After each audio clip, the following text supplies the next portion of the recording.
direto para a Rússia, porque o presidente Vladimir Putin discursa neste momento na sessão plenária do Fórum Econômico Internacional em São Petersburgo.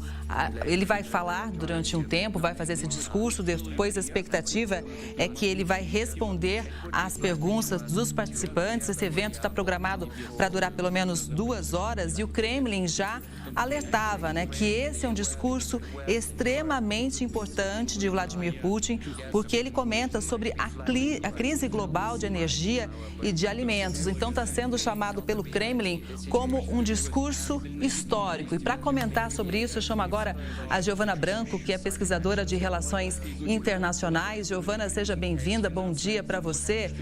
Como que a Rússia usa esse momento, principalmente a questão das commodities, uma vez que a economia global está muito afetada por causa dessa crise e a gente vê agora Vladimir Putin fazendo uma aparição importante, acho que é a primeira depois daquela que ele fez um ginásio tempos atrás, Bom dia, seja bem-vinda. Bom dia, Kelly. Obrigada pelo convite. Bom, essa aparição é realmente extremamente importante e marca um novo passo das relações entre a Rússia e o restante do mundo. A questão econômica tem sido central nos últimos tempos, eu acho que tem sido mais comentada até do que o próprio conflito armado na região da Ucrânia, justamente porque a gente tem visto efeitos que não estavam sendo muito esperados por todos os países, principalmente aqueles que decidiram sancionar a Rússia. No início do conflito, o objetivo dos países ocidentais, principalmente, era de isolar a economia russa e, com isso, enfraquecer a capacidade militar e econômica da Rússia de sustentar esse conflito na Ucrânia. Mas o que a gente tem visto é que talvez a Rússia tenha sido muito mais capaz de afetar os mercados internacionais a partir da venda das suas commodities. Então, aqui eu ressalto tanto commodities energéticas, quanto petróleo e gás natural, quanto alimentos, principalmente grãos, quando a gente pensa na região da Ucrânia e da Rússia, que são grandes exportadoras de trigo e milho, principalmente. Com o início do conflito e das sanções, a economia mundial tem sido afetada e a gente já tem previsão para uma crise alimentar, tanto que a OMC já pediu para alguns países não estocarem alimentos, não estocarem grãos, para evitar que exista uma inflação muito alta em torno dessas commodities. Nesse evento, principalmente, que o Fórum Econômico Internacional de São Petersburgo, que é o grande evento para o Putin, é o momento em que ele normalmente se expõe a economia russa, faz uma certa propaganda nacional do andamento da economia russa, esse ano adquire uma importância muito maior do que nos últimos anos, justamente porque ele mostra a capacidade da Rússia de afetar o mercado mundial. Eu ressalto 2 coisas sobre esse encontro que está acontecendo agora. A primeira delas é que tem mais de 90 países confirmados de comparecer nessa reunião. Então, a gente percebe que o isolamento da Rússia, em termos econômicos, não é tão profundo quanto parece ser, quanto a gente escuta por aí, O isolamento tem sido muito mais político do que, de fato, econômico.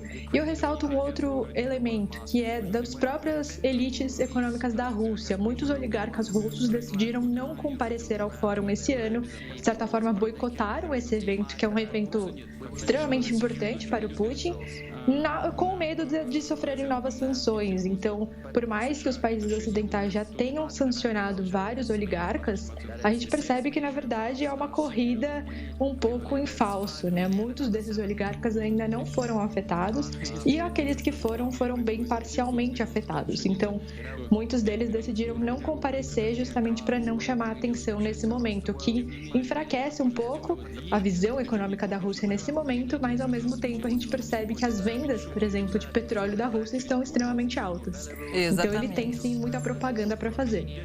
E valendo muito, Aumentou o valor do petróleo. Então, é isso. E olha, quando a gente vê presença realmente de mais 90 países, como você confirmou, a gente dá uma dimensão da importância econômica para vários países. E o Vladimir Putin já tinha dito há um mês atrás, mais ou menos, dizendo o seguinte: não existe só o Ocidente para a gente negociar, nós temos outros parceiros comerciais. E a presença dele mesmo, ao vivo, nesse fórum, eu acho que é muito emblemática, porque mostra a força política alinhada pela economia de Vladimir Putin, não é? Exato, ele está fazendo ali uma aliança com outros países, criando novos eixos de parceria econômica, principalmente aqui com os países asiáticos, e eu reforço a Índia e a China.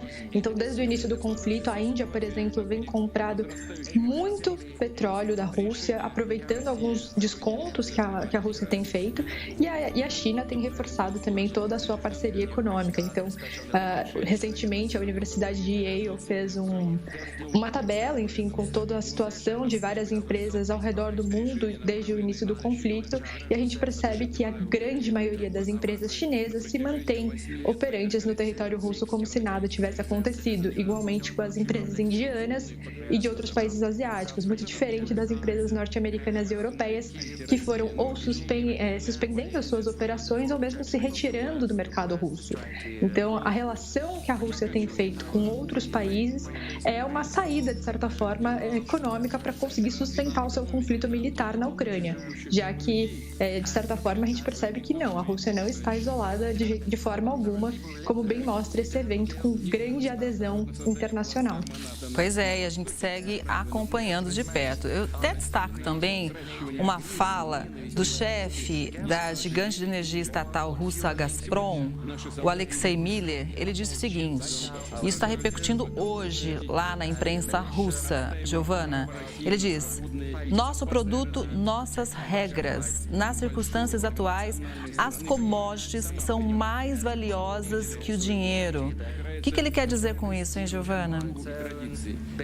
Me parece que essa declaração do presidente da Gazprom seja uma resposta a alguns países ocidentais que, durante essa semana, comentaram em voltar a alguma certa relação de normalidade econômica com a Rússia, permitindo a venda do petróleo russo, mas com um preço muito abaixo do mercado. Então, o projeto desses países ocidentais, Estados Unidos, alguns países da Europa, era que o petróleo russo pudesse voltar ao mercado, pudesse voltar a ser comercializado, já que existe uma carência internacional por esse item, mas eles ditariam o preço, diferente do que acontece hoje, que é a própria Gazprom, enfim, e outras empresas de energia que ditam esse preço.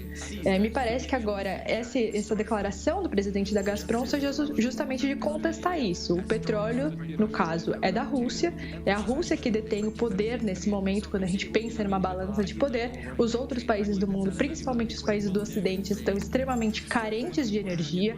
A Europa já tem vivido uma inflação altíssima no setor energético, inclusive com a paralisação de vários setores industriais que utilizam muita energia. E agora, é claro que a Rússia está ditando as regras, ou pelo menos é esse o objetivo deles, né?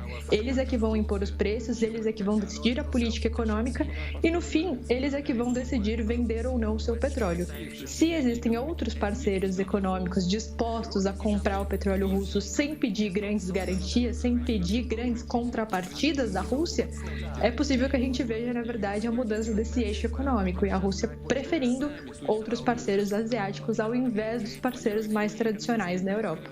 Bom, então a gente continua acompanhando ao vivo o presidente Vladimir Putin fazendo discurso no Fórum Econômico Internacional de São Petersburgo.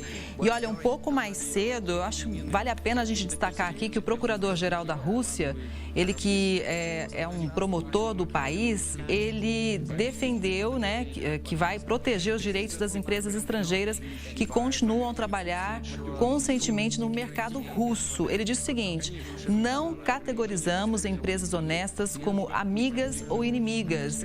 Ele enfatizou isso justamente nesse Fórum Econômico Internacional um pouco mais cedo, ou seja, quer dar garantias a empresas estrangeiras. É um sinal que a Rússia sentiu um pouco aquela debandada no começo da guerra? Com certeza, e agora o objetivo da Rússia é tranquilizar as empresas que permaneceram em seu território. Então, dizer para esse mercado asiático, por exemplo, ou até mesmo as empresas ocidentais que decidiram manter as suas operações, é que está tudo sob controle. A economia russa não vai colapsar e então eles podem ficar tranquilos, né? De certa forma, é um discurso para tranquilizar essas empresas e dizer que no futuro as relações econômicas vão voltar a uma certa normalidade. É isso que todos os países têm buscado e é isso, inclusive, que a visita ontem do Macron, do Olaf Scholz e do Draghi em Kiev também mostram isso, né? Uma tentativa de normalizar melhorar as relações com a Rússia e também com a Ucrânia em meio a esse conflito.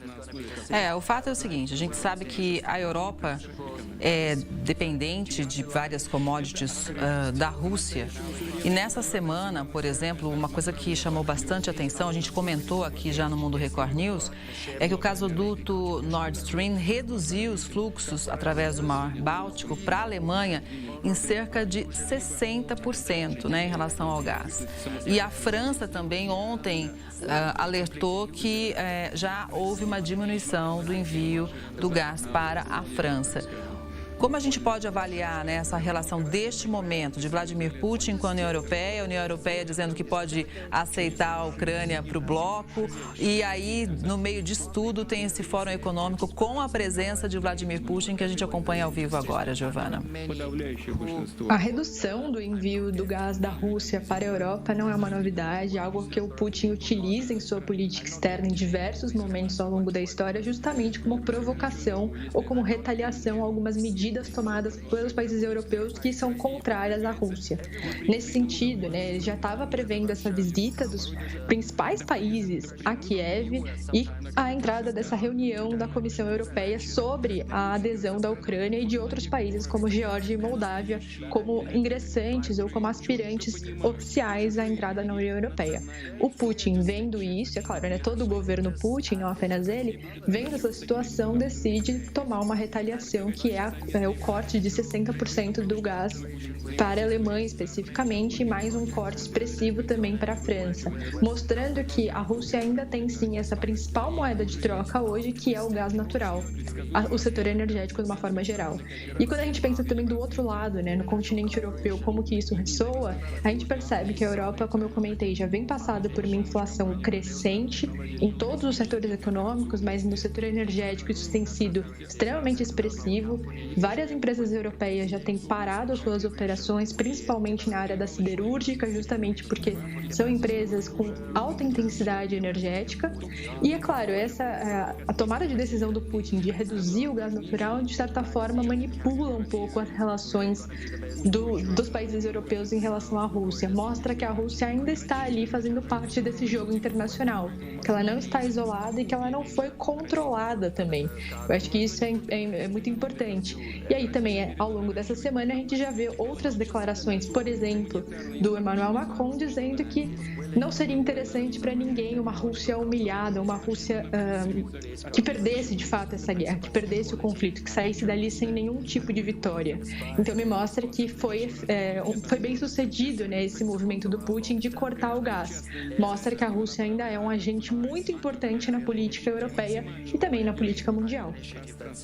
Bom, Giovana, o Putin continua discursando ao vivo, nós estamos acompanhando, e agora há pouco ele citou um ponto que não é surpresa para a gente, não. Ele disse o seguinte, ele acusou, na verdade, os Estados Unidos de tratar outros países como colônias. Ele também disse que as previsões desfavoráveis sobre a economia russa não se concretizaram e fez realmente uma prolongada denúncia contra os Estados Unidos e seus aliados. Ele disse o seguinte, nada vai ser como antes na política global. É isso mesmo, Giovana? É difícil, A gente pensa que agora as coisas tendem a procurar uma certa normalidade, pelo menos entre as grandes potências. Mas é claro que desde o início do conflito entre Rússia e Ucrânia, a gente vem comentando aqui que é também um conflito superior, Existem dois níveis desse conflito. O nível mais real, enfim, mais material, que é entre a Rússia e a Ucrânia de fato, e um nível acima de tudo isso, que é um conflito entre a Rússia e as grandes potências, principalmente as potências ocidentais, e aqui eu ressalto os Estados Unidos. Então, de novo, essa declaração do Putin, na verdade, é uma continuação de tudo que vem acontecendo desde o início da invasão, no dia 24 de fevereiro.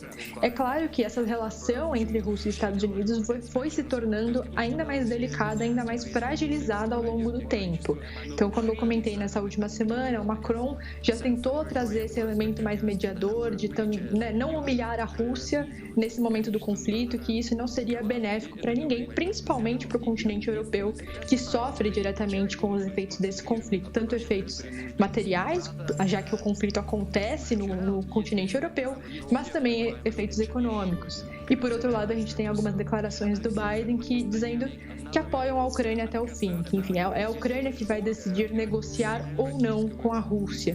Então mostra que, na verdade, o presidente Biden vem apoiando muito mais a militarização da Ucrânia e a continuação desse conflito. Então a relação entre eles vai se tornando muito mais frágil ao longo do tempo. E é claro, né, Giovana, como ele convidou 90 países, está sendo aplaudido em alguns momentos. Ele disse há pouco que as sanções contra a Rússia são imprudentes, são insanas. Putin acusa os aliados ocidentais de pensarem que o resto do mundo é o seu próprio quintal e de tentarem isolar ou cancelar os estados errados, entre aspas aí. Os países ocidentais, segundo Putin, estão tratando esses países como suas colônias e como segunda categoria, diz ele.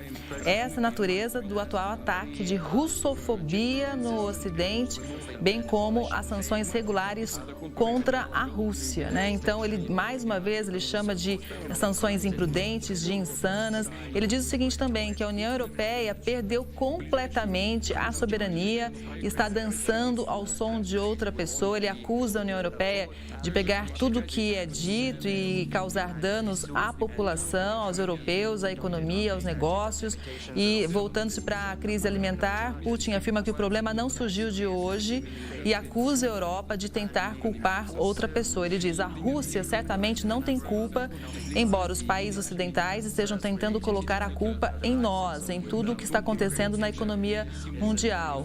Putin ainda descreve as sanções como uma faca de dois gumes. Disse que os países ocidentais estão considerando impor sanções não apenas à Rússia, mas a qualquer país que caia em desuso. Ele disse que os líderes europeus deram um duro golpe em suas próprias economias, acrescentando o seguinte, olha, assistimos a um agravamento das questões sociais e econômicas na Europa. Nos Estados Unidos, vemos aumentos de preços de bens, alimentos, eletricidade, bem como combustível para automóveis. Os níveis de vida dos europeus estão a diminuir e as suas empresas estão a perder competitividade. Putin ainda complementa dizendo que vai ter consequências a longo prazo em toda a Europa, alertando que o declínio realmente econômico, sistemático na economia da Europa vai aumentar as questões profundas nas sociedades ocidentais. Ele diz que a Rússia vai expandir o envolvimento com todos os interessados, apesar do desejo do Ocidente de escolher um caminho de auto-isolamento,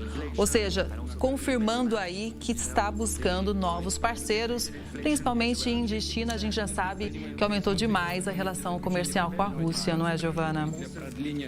Esse discurso do Putin é um discurso que vai ganhar grande apoio entre os países do sul global, que se incomodam muito com essa atuação ocidental maciça em suas economias, em suas políticas, e que, de certa forma, se sentem, sim, manipulados no sistema internacional pelas grandes potências tradicionais. Então, o Putin, ele fez um discurso muito direcionado a esses países pequenos, com economias pouco expressivas no sistema, quase como um aviso, olha só o que os países ocidentais fazem quando a gente não concorda com eles. Então, ele provavelmente vai conseguir bastante apoio de algumas economias bastante específicas e também de outras economias, como eu já falei aqui, de Índia e China, que vem com muito maus olhos essa intervenção norte-americana em outras regiões do mundo, em outras economias, em outras políticas. Então, é um discurso que também foi muito direcionado e, ao mesmo tempo, reforça aquela competição, de certa forma, entre as grandes potências e a vontade da Rússia de ser considerada uma grande potência no sistema internacional. A Rússia que aí perdeu bastante do seu status no pós-Guerra Fria, justamente por questões de crise econômica, crise política, crise social, mas que durante o governo Putin vem tentando retomar esse espaço internacional como um principal ator do sistema, formando novos aliados, formando novas regiões de importância econômica e política no mundo, principalmente nessa região da Ásia e do Pacífico. Então, mostra que o Putin tem sim tentado retomar essa posição e retomar muitos aliados que são contrários já historicamente aos Estados Unidos e à Europa. E como a gente já esperava, né, Vladimir Putin falando ao vivo, focando justamente a questão econômica, né, das sanções e como a Rússia está criando novas relações comerciais. Giovana, obrigada pela análise, bom dia para você, até a próxima.